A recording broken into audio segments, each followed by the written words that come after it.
समस्या में ही समाधान है, यह एक ऐसा मंत्र है जिसे हम सभी ने कहा है या सुना है, लेकिन क्या यह सच है? बहुत से लोग समस्याओं के सामने खड़े होकर बस इंतजार करते रहते हैं, आशा करते हैं कि समस्याएं अपने आप हल हो जाएंगी। यह एक सामान्य सोच है कि समस्या से बचने का सबसे अच्छा तरीका है कि हम इंतजार करें और उम्मीद करें कि समस्या खुद ही ठीक हो जाएगी। लेकिन क्या यह सच है? क्या वहाँ कई मुश्किलों का सामना करना और उनसे निपटना इतना आसान है? इस वीडियो में हम बात करेंगे कि समस्याओं के सामने खड़े होकर इंतजार करना सबसे अच्छा विकल्प नहीं है। हम आपको सिखाएंगे कि समस्याओं का सामना करना उन्हें हल करने का सही और प्रभावी तरीका है। इस वीडियो के माध्यम से हम सीखेंगे कि हमारी मेहनत, समर्पण और सही दिशा में कदम बढ़ाने से ही समस्याएं हल हो सकती है। तो इस वीडियो को देखें और सीखें कि समस्याओं का सामना करना और उन्हें हल करना ही सच्चा समाधान है। तो चलिए शुरू करते हैं। दोस्तों, बहुत समय पहले की बात है। एक राज्य का राजा बहुत चिंतित था क्योंकि उसकी पत्नी का जन्मदिन नजदीक आ रहा था। यूं तो कहने को वह राजा था, लेकिन फिर भी उनके वैवाहिक जीवन में हजारों प्रकार की समस्याएं थीं। परंतु राजा जन्मदिन पर अपनी पत्नी को एक ऐसा उपहार देना चाहता था कि जिससे उनके जीवन में जो दुख है वह कम से कम उस दिन के लिए दूर चला जाए। वह अपनी पत्नी को खुश करना चाहता था, किंतु आपने देखा होगा कि यह कार्य बहुत ही मुश्किल है, क्योंकि हम आज तक किसी को खुश नहीं कर पाए। हम चाहे लाख कोशिशें ही क्यों न कर लें, लेकिन हम कभी किसी को खुश नहीं कर पाते, क्योंकि यह खुशी हमारे पास नहीं है और न ही सामने वाले के पास है। जो हमारे पास है ही नहीं, वो हम किसी और को कैसे दे सकते हैं?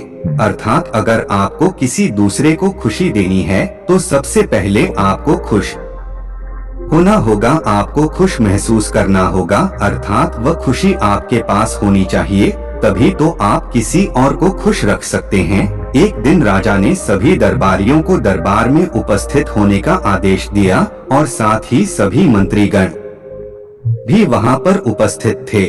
तभी राजा ने सभी से सुझाव मांगा कि आखिर वह किस प्रकार अपनी पत्नी को जन्मदिन पर खुश कर सकता है।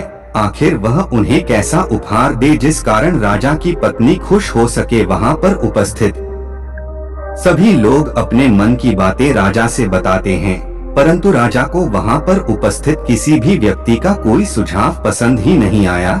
एक दिन संध्या के वक्त राजा अपने रक्त से कहीं जा रहा था।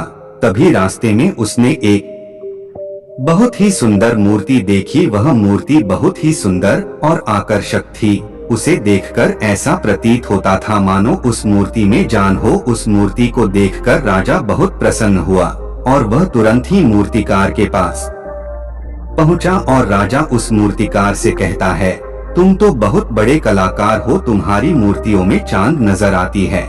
ऐसा प्रतीत होता है कि तुम्हारी मूर्तियां जीवित है। हम इन मूर्तियों को देखकर बहुत प्रसन्न हैं। हम चाहते हैं कि तुम्हारी सारी मूर्तियां हमारे दरबार में शामिल हो। यह सुनकर वह मूर्तिकार बहुत प्रसन्न हुआ, जैसे उसे कोई खजाना मिल गया हो। लेकिन तभी राजा ने उस मूर्तिकार से एक और बात कही, देखो मैं चाहता हूं कि तुम मेरे दरबार में शामिल हो जाओ, किंतु उससे पहले तुम्हें हमारे लिए हमारी रानी की ऐसी मूर्ति बनानी होगी जिसे देखकर बहुत खुश हो जाए और अपने सारे दुख दर्द भूल जाए।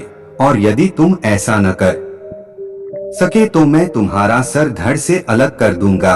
राजा के मुख से यह सुनकर मूर्तिकार घबरा गया, उसके पसीने छूट गए। वह राजा को मना भी कैसे करें, इसीलिए उसने ना चाहते हुए भी राजा को स्वीकृति दे दी। राजा उस मूर्तिकार की बात सुनकर बहुत प्रसन्न हुआ और वह वापस महल लौट गया। लेकिन उधर दूसरी तरफ जो मूर्तिकार अब तक बहुत प्रसन्न था, जो अपने मन से मूर्तियां बनाया करता था, जो हमेशा खुश रहता था, अब वह दुखी हो गया था। वह गहरे दुख में चला गया था। भंडार के कारण रानी की मूर्तियां बनाना शुरू करता है, परंतु जो भी मूर्ति बनाता था उस मूर्ति को देखकर ऐसा प्रतीत होता था मानो वह मूर्ति बहुत दुखी है, उसे किसी प्रकार का कोई दुख है, एक के बाद एक उसने कई सारी मूर्तियां बना डाली, परंतु कोई भी मूर्ति ऐसी नहीं थी जिसे देखकर कोई भी खुश हो सके, जिसे देखकर यह प्रतीत हो कि मानो उस मूर्ति में जान है, और वह मूर्ति देखकर कोई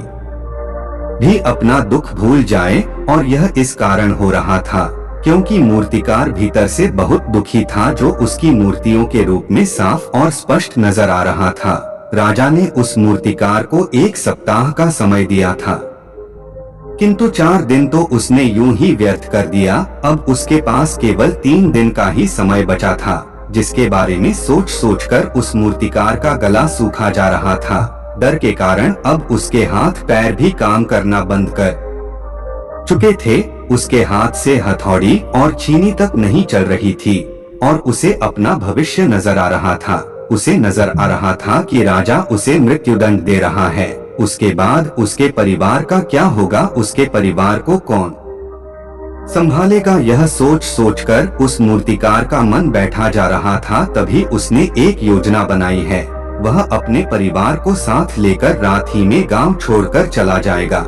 यह सोचकर वह तुरंत घर लौटा। उसने सारा सामान बांधा, अपनी पत्नी और अपने बच्चों को भी तैयार किया। वह जैसे ही घर से निकलने वाला था कि तभी उसने देखा कि राजा के सिपाही वहां पर तैनात है। यह देखकर वह मूर्तिकार और भी घबरा गया। वह समझ नहीं पा रहा था कि क्या करे। यदि वह यहाँ से भागने की कोशिश करता है और पकड़ा जाता है तो राजा उसके साथ साथ उसके परिवार को भी मृत्युदंड दे देंगे। वह कुछ समझ नहीं पा रहा था।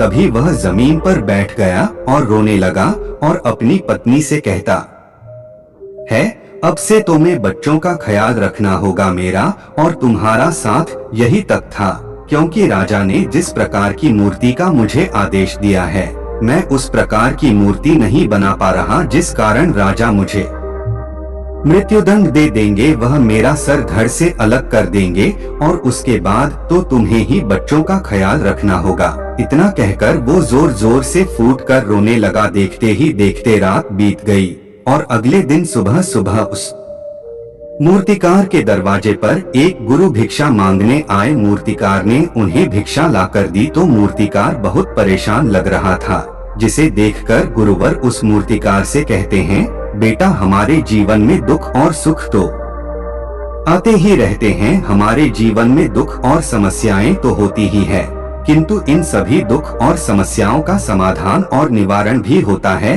परंतु हम केवल दुख और समस्याएं ही देखते हैं। उन दुख और समस्याओं के छिपे निवारण और समाधान को हम कभी नहीं देख पाते। यदि तुम ध्यान से देखोगे तो हर समस्या का समाधान है और हर दुख का निवारण भी है। मैं यह अच्छी तरह जानता हूँ कि तुम यहाँ से अपनी पत्नी और बच्चों को लेकर भाग जाना चाहते थे, किंतु ऐसा हो नहीं सका। उस मूर्तिकार ने जब गुरु के मुख से यह बातें सुनी तो वह उनके चरणों में जा गिरा और हाथ जोड़कर उन गुरुवार से कहता है, हे गुरुवर, आप ही बताइए मैं क्या करूं। राजा ने मुझे मूर्ति बनाने का आदेश दिया है, किंतु मैं चाहकर भी मूर्ति नहीं बना पा रहा, और यदि मैंने मूर्ति नहीं बनाई तो राजा मुझे मृत्युदंड दे देंगे, और उसके बाद मेरे परिवार का क्या होगा, उनका ख्याल कौन रखेगा। तभी गुरुवार उस मूर्तिकार से कहते हैं, बेटा, आंख बंद कर लेने से कुछ नहीं होने वाला, क्योंकि दुख और समस्याएं तो वहीं की वहीं खड़ी रहती है।